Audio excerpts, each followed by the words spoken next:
Hi hello നമസ്കാരം, welcome back to my channel. അപ്പോൾ ഫുഡ്ജിറ്റിൻ്റെ പുതിയ റെസിപ്പി വീഡിയോയിലേക്ക് എല്ലാവർക്കും സ്വാഗതം. അപ്പോൾ ഇന്ന് ഞാൻ വന്നിട്ടുള്ളത് വളരെ ഈസി ആയിട്ട് തയ്യാറാക്കിയെടുക്കാൻ പറ്റുന്ന അറേബ്യൻ പുഡിങ്ങിൻ്റെ റെസിപ്പി ആയിട്ടാണ്. അപ്പോൾ നമ്മുടെ വീട്ടിൽ പെട്ടെന്നൊക്കെ ഗസ്റ്റ് ഒക്കെ വരികയെന്ന് പറഞ്ഞാൽ പെട്ടെന്ന് റെഡിയാക്കി എടുക്കാൻ പറ്റുന്ന ഒരു പുഡിങ്ങാണ്. ബ്രെഡ് വെച്ചിട്ട് റെഡിയാക്കി എടുക്കുന്ന ഈ പുഡിങ് ആർക്ക് വേണമെങ്കിലും ഈസി ആയിട്ട് റെഡിയാക്കി എടുക്കാവുന്നതാണ് കേട്ടോ. അപ്പോൾ നമുക്കിനി ഇതെങ്ങനെയാണ് ഉണ്ടാക്കിയെടുക്കുന്നതെന്ന് നോക്കാം.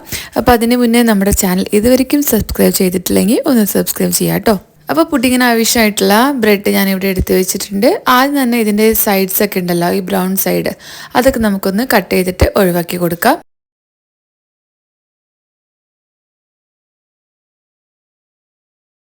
എന്നിട്ട് ഇതുപോലെ 2 കഷ്ണമായിട്ട് മുറിച്ച് കൊടുക്കുന്നുണ്ട്. ഞാനിപ്പോൾ ഈ ഒരു ട്രേയിൽ വെച്ച് കൊടുക്കുന്നതുകൊണ്ടാണ് ഇങ്ങനെ മുറിച്ച് കൊടുത്തത്. നിങ്ങളുടെ അടുത്ത് വലിയ ട്രേ ആണെന്നുണ്ടെങ്കിൽ ബ്രെഡ് അതുപോലെ തന്നെ വെച്ച് കൊടുത്താൽ മതിയാവും. ഞാനിപ്പോൾ ഒറ്റ ലെയർ മാത്രമേ ചെയ്ത് കൊടുക്കുന്നുള്ളൂ. നിങ്ങളിപ്പോൾ ഒരുപാട് ഉണ്ടാക്കുകയെന്നുണ്ടെങ്കിൽ ഒരു 2-3 ലെയർ വെച്ചിട്ട് ചെയ്താലും നല്ല ടേസ്റ്റി ആയിരിക്കും കേട്ടോ. ഇനി നമുക്കിതിൻ്റെ മുകളിലായിട്ട് ഒഴിക്കേണ്ട ഒരു കസ്റ്റേർഡിൻ്റെ മിക്സ് റെഡിയാക്കി എടുക്കണം. അതിനായിട്ട് ഒരു പാനിലേക്ക് ഒരു 1/2 കപ്പോളം പാല് ചേർത്ത് കൊടുക്കുന്നുണ്ട്. അതിലേക്ക് ആവശ്യത്തിന് ഷുഗർ ചേർത്ത് കൊടുക്കുന്നുണ്ട്. ഞാനിപ്പോൾ 2 ടേബിൾ സ്പൂണോളം ഷുഗർ ചേർത്ത് കൊടുക്കുന്നുള്ളൂ. എന്നിട്ട് ഇത് തീയിൽ വെച്ചിട്ട് നന്നായിട്ടൊന്ന് ചൂടാക്കിയെടുക്കാം. അത് ചൂടായിട്ട് വരാൻ തുടങ്ങുമ്പോൾ അതിലേക്ക് ഒരു കസ്റ്റർഡിൻ്റെ മിക്സ് ചേർത്ത് കൊടുക്കാം. ഇതിപ്പോൾ 1.5 ടേബിൾ സ്പൂണോളം കസ്റ്റർഡ് പൗഡറിലേക്ക് കുറച്ച് മിൽക്ക് ചേർത്ത് കൊടുത്തിട്ട് അത് ഈ പാല് ചൂടായിട്ട് വരുമ്പോൾ അതിലേക്ക് ഒഴിച്ചു കൊടുക്കാം. എന്നിട്ട് ഇത് നന്നായിട്ടൊന്ന് മിക്സ് ചെയ്ത് കൊടുത്തിട്ട് ജസ്റ്റ് ഒന്ന് കുറുക്കിയെടുക്കാം.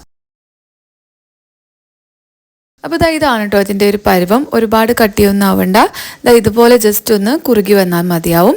അപ്പോൾ നമുക്കിത് ഫ്ലെയിം ഓഫ് ചെയ്തിട്ട് നമ്മൾ നേരത്തെ സെറ്റാക്കി വെച്ചിട്ടുള്ള നമ്മുടെ ബ്രെഡിൻ്റെ മുകളിലേക്ക് ഇത് ഒഴിച്ചു കൊടുക്കാം.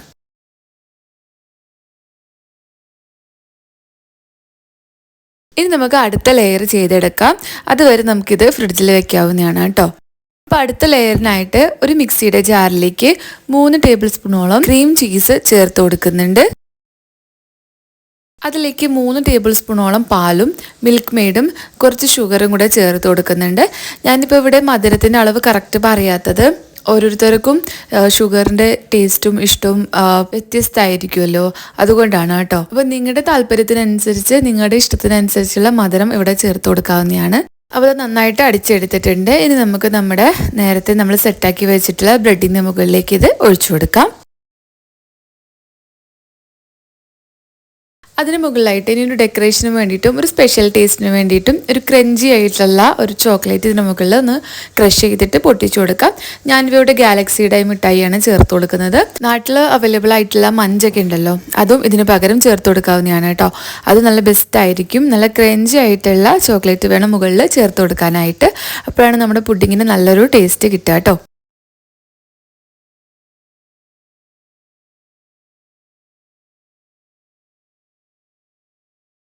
അപ്പോൾ ഇത് ചോക്ലേറ്റ് ഒക്കെ ചേർത്ത് കൊടുത്തിട്ടുണ്ട്. ഇനി നമുക്കിത് ഫ്രിഡ്ജിലേക്ക് വയ്ക്കാം. എന്നിട്ട് ഒരു 1-2 മണിക്കൂർ നന്നായിട്ടൊന്ന് തണുപ്പിച്ചെടുക്കാം. ഓവർനൈറ്റ് വെക്കാൻ പറ്റുകയാണെങ്കിൽ ഓവർനൈറ്റ് വെക്കാവുന്നതാണ് കേട്ടോ.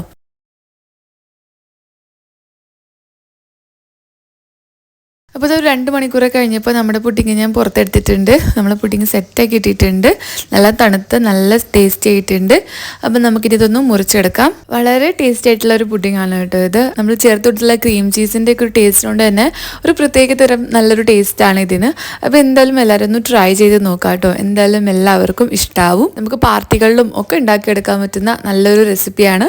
അപ്പോൾ എന്തായാലും എല്ലാവരും ഒന്ന് ട്രൈ ചെയ്ത് നോക്കാം. എന്നിട്ട് നിങ്ങളുടെ ഫീഡ്ബാക്ക് ഒക്കെ ഒന്ന് അറിയിക്കാം കേട്ടോ.